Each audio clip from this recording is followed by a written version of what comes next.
Napatay ang dalawang tulak umano ng droga nang manlaban daw sila sa magkahiwalay na buy-bust operation ng mga pulis sa Laguna. Nakatutok si John Consultan. Kita sa video ang pagdating sa Barangay Tagapo, Santa Rosa, Laguna ng suspect na kinilala lang sa alias na Onad. Sakay ng kanyang motorsiklo, sinalubong siya ng pusher buyer na pulis para sa transaksyon ng shabu.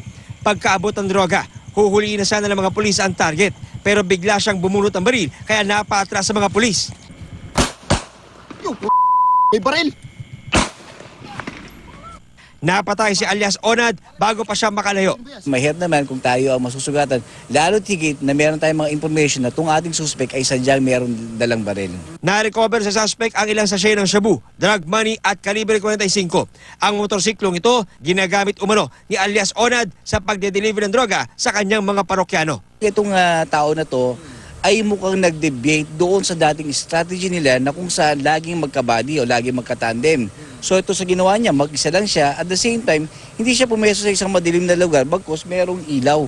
Ine-examine na ng pulis ang kanyang cellphone para matukoy ang iba pang kontak at parokyano sa Santa Rosa. Sa kalaman naman, patay din sa drug buy-bust ang isang hininalang tulak ng droga. Nanlaban daw sa mga pulis si John Lee Alcantara, alas 2 ng madaling araw. Ang bala mula sa baril ng suspect, tumama sa suot na bulletproof vest ng pulis kaya nakaligtas. Na-recover sa crime scene ang isang caliber 38 na baril, mga bala at nasa 5 gramo ng hinihinalang shabu. John Consulta, Nakatutok, 24 Oras.